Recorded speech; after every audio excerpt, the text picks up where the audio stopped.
Captain Jonathan Drake had seen a lot in his years as a soldier, but nothing prepared him for what he would experience that day on the banks of the river. It was a quiet afternoon as he and a small group of soldiers patrolled the outskirts of the outpost, the dusty land stretching for miles around them. The sun was hot and the air was thick with the smell of sagebrush. A few hours of peaceful patrol seemed like a welcome break from the usual tensions that simmered between the settlers and the Apache. Suddenly, a loud scream shattered the stillness. Jonathan's eyes snapped to the riverbank where he saw a figure thrashing in the water.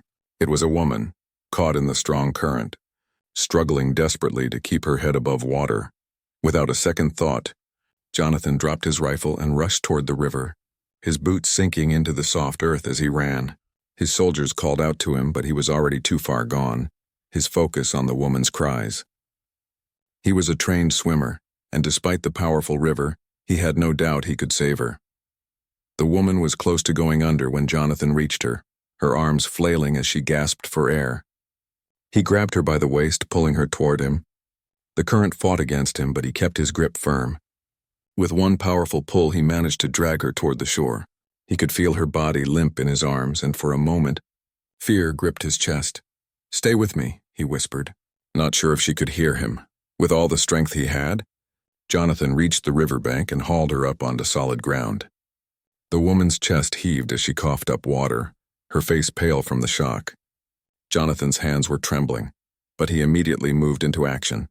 Tilting her head back and with a few steady breaths, he began performing mouth-to-mouth resuscitation. It felt like hours, but finally her eyelids fluttered. She gasped for air, coughing again, and then collapsed into a fit of breathless sobs. "Easy, easy," Jonathan murmured, gently rubbing her back. He didn't know her name, but he could tell she was an Apache by the dark tattoos on her arms and the black beads adorning her neck. The woman looked at him with confusion in her eyes, as if unsure of where she was or who had saved her. Jonathan watched her closely, worried that she might panic. She had the wild eyes of someone untrusting, someone who had been through much hardship. But before he could say another word, there was a movement behind him. A group of Apache warriors had emerged from the trees, their faces grim and serious. They were led by an elderly woman who wore the traditional clothing of the tribe, beads hanging from her hair and a long feather tied around her wrist. Jonathan stiffened, but he didn't reach for his gun. He knew that would make everything worse. The woman who had been saved, Taji, he learned later, stood up shakily. She spoke quickly in Apache, words Jonathan couldn't understand, and pointed toward him. Her voice was filled with a mixture of gratitude and confusion. The elderly woman raised a hand, signaling for the warriors to halt. She took a step forward, her sharp gaze fixed on Jonathan. There was something in her eyes, a knowing look that unsettled him. "Who are you?" she asked in broken English. "Captain Jonathan Drake," he replied, glancing nervously at the warriors behind her. "I'm with the army. I was just—" "You saved her," the woman interrupted, her voice soft but firm. "You saved her life." Jonathan nodded, glancing at Taji, who was still breathing heavily, trying to steady herself. "She was drowning. I had to help." The elderly woman took another step closer, inspecting him carefully as if weighing his very soul. "In our tribe, the one who saves a life binds their own to the life of the one they save. It is the law. She belongs to you now. By the sacred law, you are her protector." Jonathan's mind raced and he could feel his pulse quicken. "What do you mean, belongs to me?" he asked, his voice rising in disbelief. The elderly woman's gaze softened and she nodded slowly. "The law of our people is old. Once someone saves the life of another, they become tied by a bond. The one who is saved becomes their responsibility, and they must protect them." "Wait a minute," Jonathan said, shaking his head. "I don't want any trouble. I didn't do this for any—" "You must come with us," the elderly woman interrupted. "We will discuss this with the tribe." Before he could protest, one of the warriors stepped forward, his hand resting on a long, curved blade. Jonathan could feel the weight of their stare, each man scrutinizing him as if measuring his worth. There was no escape, not unless he wanted to cause a fight, and Jonathan wasn't about to make a bad situation worse. Reluctantly, he followed them into the Apache camp, where the rest of the tribe had gathered. Taji walked beside him, her eyes never leaving him, her silence heavy with unspoken thoughts. She seemed calm now, But Jonathan couldn't shake the feeling that her gratitude had been replaced with something else, something more complicated. The tribe's camp was nestled deep in the canyon, hidden from outsiders. Smoke rose from several fires, and Jonathan could see warriors preparing for something. He knew from his military training that this wasn't just a regular camp. It was a place built for defense, for survival. The tribal leader, a man of great stature with a long beard and a scar that ran down his face, stood waiting near the center of the camp. The elderly woman spoke to him in Apache, explaining the situation. The man nodded slowly, his eyes never leaving Jonathan. "You have saved one of our own," he said, his voice deep and commanding. "You have done a great thing. But now you must understand the law." Jonathan felt his heart sink. He didn't know what to expect, but he had a feeling this was far from over. Taji stood beside him, her face unreadable. "By our law, you are now her protector," the tribal leader continued. "She is bound to you." Jonathan opened his mouth to argue, but the words caught in his throat.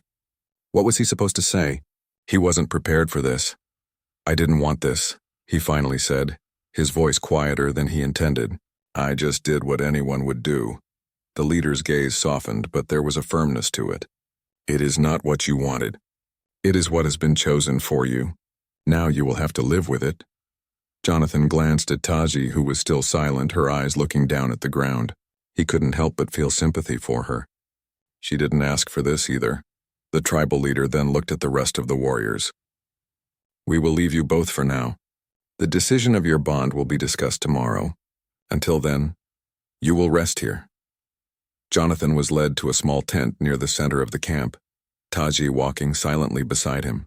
The quiet buzz of camp life continued around them, but for Jonathan, nothing seemed normal anymore. That night, as he lay in the tent, he couldn't stop thinking about the strange turn his life had taken.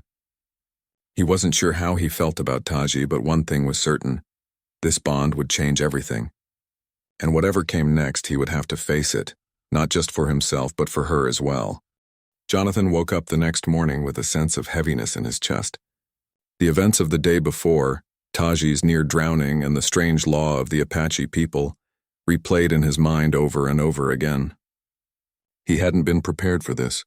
The night had been long, filled with strange dreams that kept him restless. The camp was already awake when he stepped outside the tent. The morning air was cool, and the sun had just begun to climb in the sky. Taji stood by the fire watching the flames flicker, her expression unreadable. She was dressed in traditional Apache clothing, her hair tied back with a beaded headband. Jonathan couldn't help but notice the beauty and strength in her posture, but there was still a distance between them, an unspoken barrier. She wasn't angry with him, he knew that, but the bond that had been placed between them felt heavy. As he walked toward her, she glanced up but didn't speak. Jonathan cleared his throat. "Good morning," he said, trying to keep his voice casual. Taji nodded but didn't reply. Jonathan felt the weight of her silence. She didn't owe him anything, and yet, he felt this strange pull, a connection that neither of them had asked for. They were bound together by sacred law, and it seemed neither of them could escape it. The tribe had gathered near the center of the camp, and Jonathan could see the tribal leader and the elderly woman who had first spoken to him, both standing by the fire waiting for him. The tension in the air was thick, and he could feel the eyes of the warriors watching him, sizing him up. Jonathan stood next to Taji, who remained silent beside him. The tribal leader stepped forward, his expression stern but not unkind. The elderly woman was by his side, her gaze sharp as ever. "Captain Drake," the leader began, his deep voice carrying across the camp. "Last night the council met to discuss your bond with Taji. The law of the Apache people is clear. Once a life is saved, the one who saves must protect the one they saved. You are now bound to her." Jonathan took a deep breath, his mind racing. He had never imagined being caught up in a situation like this. He was a soldier, a man who followed orders, not a man who was tied to any tribe by sacred law. He had never believed in such things. "But I didn't ask for this," Jonathan said, his voice firm, though he was beginning to understand the gravity of the situation. "I only did what anyone would have done. I saved her because it was the right thing to do, not because I wanted this bond." The elderly woman spoke next, her voice calm yet full of wisdom. "You did not choose this, but it has been chosen for you. This is not a simple bond. It is one of duty, respect, and honor. If you wish to live among us, you must embrace it. If you do not, the consequences will be far worse than anything you can imagine." Jonathan looked at Taji. She met his gaze for a brief moment but quickly looked away. Her eyes were distant, filled with emotions he couldn't fully understand. Was she angry? Was she disappointed in him? He didn't know. "You must prove yourself," the tribal leader continued, "not just as Taji's protector, but as someone who understands the ways of our people. We will test you." Jonathan nodded slowly. He didn't have much of a choice in the matter. If he wanted to leave this place alive and with his honor intact, he would have to play along, at least for now. The leader raised his hand, signaling for the warriors to prepare. "Today you will train with us. You will learn the ways of the Apache, you will fight as we fight, and you will live as we live." Jonathan followed the warriors to the training grounds where a group of Apache men and women were already gathering. Taji was there too, standing off to the side, watching him with the same quiet intensity. She didn't speak, but Jonathan could feel her eyes on him. One of the warriors, a tall man with long black hair and a stern face, stepped forward. He held a wooden practice spear in his hands and gestured for Jonathan to take a stance. Jonathan glanced at the man, then at the spear. He had seen weapons like these before, but using one was a different matter altogether. "You will learn our ways," the warrior said, his voice low and steady. "If you want to protect Taji, you must first learn to fight." Jonathan took the spear, feeling its weight in his hands. The warrior showed him the basic stance, and for the next several hours Jonathan practiced. His arms ached, his muscles burned, but he pushed through. He wasn't about to let his pride get the best of him. Taji watched from a distance, her expression unreadable. Jonathan could sense her judgment, but he also sensed something else, curiosity. She was watching him, not just as the man who saved her life, but as a man trying to understand her world. After several hours of grueling training, Jonathan was exhausted. Sweat drenched his shirt and his arms felt like they might fall off. But he had learned something. He had learned the Apache way of fighting. It wasn't about brute strength. It was about precision, fluidity, and knowing your enemy. Jonathan wasn't sure if he was ready to fight like one of them, but he was willing to try. As the sun began to set, the tribe gathered around the fire again. Jonathan sat beside Taji, though there was still a distance between them. He wasn't sure what to say. The tribal leader spoke once more. "You have completed your first trial. Tomorrow, you will face another. But remember, this is not just about physical strength. It is about honor. It is about understanding the spirit of the Apache people." Jonathan nodded. He didn't fully understand yet, but he was beginning to. The next day, the tribe prepared for a hunting trip. Jonathan was given a bow and arrows, and Taji was to accompany him. They were to hunt together, and their success or failure would determine whether Jonathan was truly worthy of the bond he had been given. The forest was thick with trees, and the air smelled fresh and wild. Taji moved silently through the underbrush, her eyes sharp, watching for any sign of prey. Jonathan followed her lead, trying to match her movements, but he was clumsy compared to her. She moved like a shadow, quick and quiet, while he stumbled through the woods, making too much noise.